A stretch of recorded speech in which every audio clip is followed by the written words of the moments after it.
E aí, como vocês estão? Espero que bem. Nessa semana a gente teve muitas dúvidas sobre orientação parental, as meninas perguntando na caixinha, no direct, eu falei algumas coisas, mas eu acho que fazer um vídeo mais longo, com mais detalhes, talvez seja mais rico e vai acrescentar muito pra vocês. Mas antes, deixa eu me apresentar. Eu sou Valesca Romão, psicóloga clínica há 6 anos, mestre em Psicologia do Desenvolvimento, e hoje nós vamos detalhar como eu faço as orientações parentais aqui pra vocês, tá bom? A primeira coisa que vocês devem ficar atentas é que, assim, nenhuma orientação parental é igual. Não importa se você faz a primeira orientação parental, a segunda, a terceira para uma família X ou Y, todas as orientações serão diferentes. Por quê? Porque as demandas são diferentes, os momentos na terapia, na psicoterapia serão diferentes. Então, vocês vão precisar estabelecer o objetivo de acordo com a orientação parental. Então, por exemplo, a primeira orientação parental que eu normalmente dou é ali após os primeiros atendimentos. Normalmente eu faço 4 ou 5 atendimentos até vincular bem com a criança e chamar os pais novamente. Essa primeira orientação parental, eu falei entre aspas porque assim, é o segundo contato com os pais, mas o primeiro foi a anamnese. Então, esse primeiro contato que vocês vão ter após atender a criança é um formato de orientação parental em que você deve falar como foi os atendimentos, dar um feedback, se possível mostrar o que tem sido feito, coisas que vocês observaram. Então, essa primeira orientação parental vai ser basicamente para você colocar também outros objetivos, porque na anamnese os pais trazem a demanda deles. Durante essas primeiras sessões, vocês vão observar ali o que é que ainda tem de outras coisas que os pais não trouxeram. E muitas vezes a própria criança também vai trazer ali demandas. Então, nesse primeiro momento pós atendimentos iniciais, você deve reformular e trazer novamente os objetivos terapêuticos. E é nesse momento também que você vai explicar para os pais o plano, né? Como que você vai fazer? Então, por exemplo, se a criança tem uma dificuldade no sono, aí você vai dizer para eles, olha, aqui na terapia nós vamos fazer assim, mas essa habilidade específica precisa ser treinada em casa também, então vocês vão precisar fazer isso, isso e isso, esse vai ser o nosso plano. Então, nessa primeira orientação, eu sugiro para vocês que coloquem os objetivos novamente, acrescentando aqueles que vocês observaram e, junto com isso, vão detalhando o plano, que é que a psicologia pode fazer por você de acordo com essa demanda, certo? Muitas vezes os pais vêm com uma demanda, você observa ali na sessão que talvez só o seu trabalho não seja suficiente, então você também deve dar encaminhamentos. Então, por exemplo, uma demanda recorrente que chega pra mim é a seguinte: meu filho é muito agressivo, então na escola bate nos amiguinhos, bate no irmão, nananã. E aí, gente, muitas vezes, quando eu vou atender essa criança, o que eu percebo? Que ela tem muitas dificuldades de se comunicar, de se colocar, depende da faixa etária também, mas eu tô dando só um exemplo. Então, se essa criança tiver dificuldades na articulação de fala, só você não vai resolver. Então, você tem que encaminhar também para os profissionais competentes de acordo com aquela demanda e o que você avaliou. Então, esse primeiro contato aí, que também é uma orientação parental, deve ter esses objetivos. Falar como foi a sessão, estabelecer os objetivos novamente, dizer o plano de como vai ser feito e fazer os encaminhamentos, tá? Reforce bastante, principalmente nesse primeiro encontro, que a parceria vai ser essencial, porque aqui nós temos um contexto controlado e muito reforçador para a criança, mas ela precisa generalizar para outros ambientes, ela precisa apresentar esse comportamento também em outros locais que ela frequentar. Então, os pais, eles serão os nossos maiores aliados. O segundo formato de orientação parental é aquele em que você vai ensinar habilidades para os pais. Normalmente, principalmente na gestão ou no manejo de comportamento inadequado, os pais realmente não sabem fazer.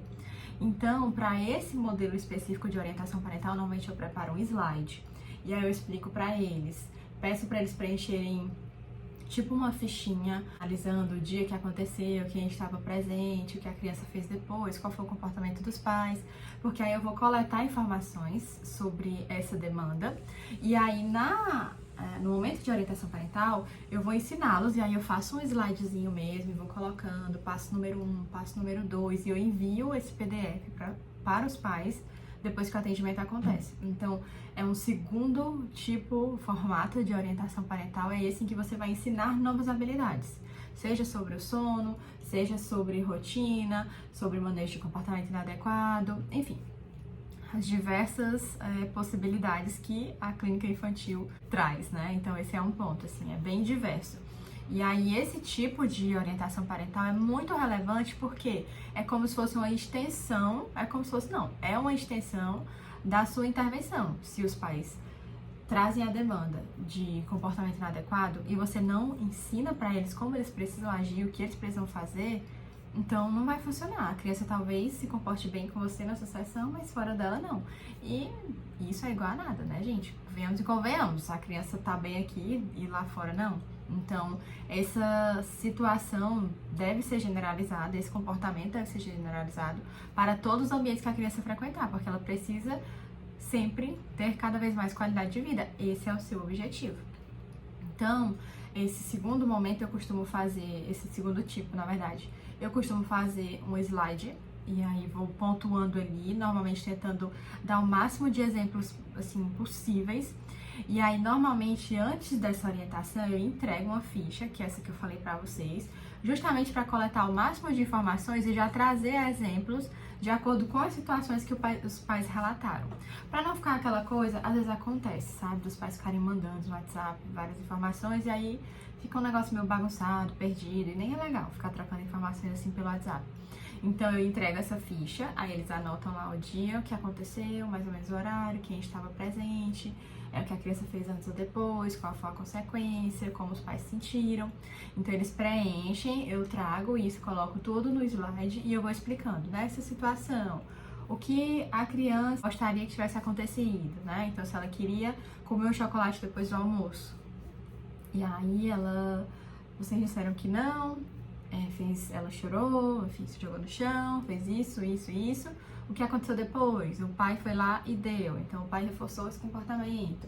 Então, como a gente pode mudar isso, etc. Então, esse segundo tipo de orientação parental é realmente nesse sentido, sabe? De conseguir dar exemplos e orientações práticas para os pais de como eles devem se comportar para atingir o objetivo que eles querem.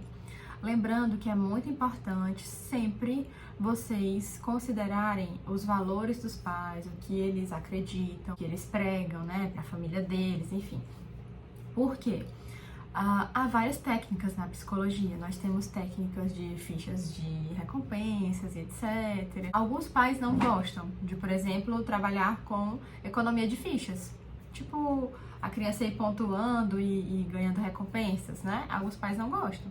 Então, você vai ali entendendo como a família funciona e adaptando. É importante sempre frisar para as famílias que tudo que você sugere não são coisas assim da sua cabeça, que você tá pensando que acha que vai dar certo. São intervenções técnicas de estudos que você já viu, que você já participou, intervenções de livros, artigos, enfim. Então, assim, a gente tem um primeiro tipo de orientação parental, que é aquele que dá um feedback sobre as sessões, sobre as intervenções, o que você está fazendo. Um segundo tipo em que você vai ensinar novas habilidades. E agora eu vou falar de outros dois. Lembrando que você não precisa separar as orientações parentais, por exemplo, por tema. Então, eu vou fazer uma sessão de orientação parental só para explicar o que a gente está fazendo aqui. Não, você pode dividir o horário em vários. A gente vai primeiro falar sobre o que está acontecendo aqui, depois eu vou te mostrar algumas coisas que a gente fez, etc. Tudo isso pode acontecer numa mesma. Mas eu tô falando aqui de objetivos de orientação parental diferentes. Então vamos para o terceiro. O terceiro objetivo dentro de orientação parental muito importante também deve focar nas habilidades dos pais, não só para manejo com os filhos, mas o modelo e o estilo deles de maternar e paternar. Então, normalmente eu aplico um inventário de estilos parentais e aí lá ele traz um resultado bem legalzinho, focando em que comportamentos e que variedade de comportamentos precisam ser modificados. E aí eu vou mostrando para os pais. É muito legal esse tipozinho de teste, por quê? Porque os pais, eles respondem e você só faz corrigir, né? Então, assim, você fala para eles, olha, o que eu coloquei aqui, esses resultados foram das respostas que vocês trouxeram. Não foi a minha avaliação sobre a sua relação com seu filho. Então, assim, saem muitas coisas legais ali pra você pontuar. Então, é um pai que tem uma monitoria excessiva, então fica ali todo o tempo em cima do filho, não deixa ele tomar as próprias decisões, não deixa ele escolher coisas, tá sempre cercando, enfim. Então, esse teste que é um teste, é um inventário, de estilos parentais traz essa possibilidade para você. E aí é interessante levar isso na orientação parental, porque aí você também vai trazer esses tópicos para os pais. E aí, assim, você pode variar das diversas formas, trazendo também exemplos de situações cotidianas, indicando livros, enfim. E uma infinidade de coisas. Então, a gente agora vai para um outro tópico também, que é muito abordado em orientação parental. Então, o quarto objetivo de orientação parental é fortalecer aquela relação. Às vezes os pais têm uma relação fragilizada, um está mais sobrecarregado que o outro, um está tendo dificuldade de apoiar o outro. Então, você pode sim marcar um momento em que você vai trabalhar ali, tentar entender como que eles podem se unir ou estar mais próximos ou apoiar mais um ao outro dentro dessa relação. Claro que é diferente de uma terapia de casal, então se você perceber que essa família, né, esse casal, precisa aprofundar outras questões que estão ali em evidência, é melhor encaminhar. Mas você também pode orientá-los nesse sentido. Tem até uma atividade muito legal que eu faço normalmente quando eu trago esse objetivo para a sessão, que é essa daqui. Aqui em cima está escrito a história da minha vida dos sonhos. E aí eu peço para os dois, tanto o pai quanto a mãe, anotarem, pode ser texto ou tópicos, sobre qual seria a vida ideal se eles acordassem no amanhã. Não é tipo daqui a 30 anos, quando as crianças estiverem grandes, mas como seria uma rotina boa? O que é que eles acham que seria maravilhoso dentro da realidade que eles têm hoje? Então, se eles têm 2, 3 filhos que são pequenos, que estudam pela manhã, você, mãe, queria o quê? Uma vida, um café da manhã mais tranquilo, poder estar mais ali próximo dos seus filhos, conseguir levá-los em todas as atividades, fazer uma rotina de sono no horário X. Então, assim, eu peço para os dois escreverem. E aí, depois, eu pergunto se eles concordam, pergunto se estão dispostos a falar um pro outro. E aí eu pergunto se eles querem pontuar algo sobre o que, né, a mãe ou o pai me trouxeram. E depois a gente vai tentando criar um plano para que essa vida dos sonhos se torne real. Então, se, por exemplo, uma mãe precisa dar mais atenção ao filho X por demandas específicas, e aí outro filho está sentindo a falta dela, mas o pai não consegue dar esse suporte. Como é que a gente faz aí, organiza essa rotina para que o pai entre, a mãe também consiga, para que eles tenham mais momentos em família, enfim. Então, são, assim, formas diferentes de intervir, mas a orientação parental, ela tem, assim, como é que eu posso dizer, um efeito, nossa, é 50% do processo, às vezes até mais.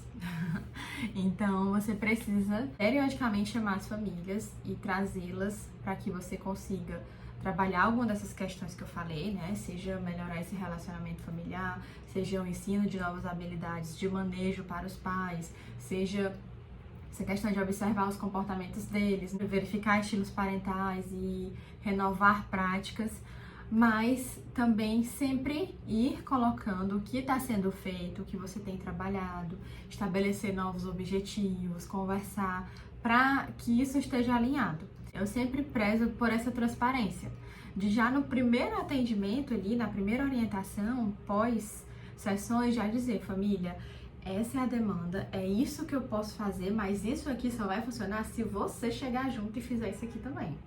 Então, assim, eu já deixo muito claro, muito transparente o que é que vai ser feito, o que é que eles precisam fazer para funcionar. Porque às vezes o que acontece é falha na comunicação. Os pais têm uma demanda e aí às vezes você não consegue captar bem e aí você não consegue alcançar aquele objetivo e os pais ficam ali chateados e etc. Então, sempre a comunicação vai ser o melhor fator para tudo, para tudo.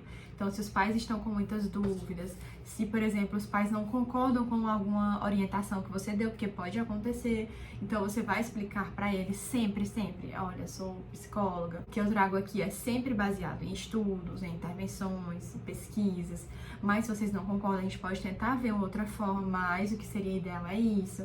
Se eu estou dando essa orientação é porque as consequências para a vida do seu filho serão essas e essas, enfim. Então, assim, sempre com muita abertura e transparência, é o que faz a coisa funcionar bem. Então coloca aqui nos comentários se você tiver alguma dúvida e encaminhe esse vídeo para alguma amiga sua que está começando na clínica e que tem várias dúvidas, que a gente vai se ajudando aqui, tá bom? Então um beijo, gente, até a próxima. Tchau!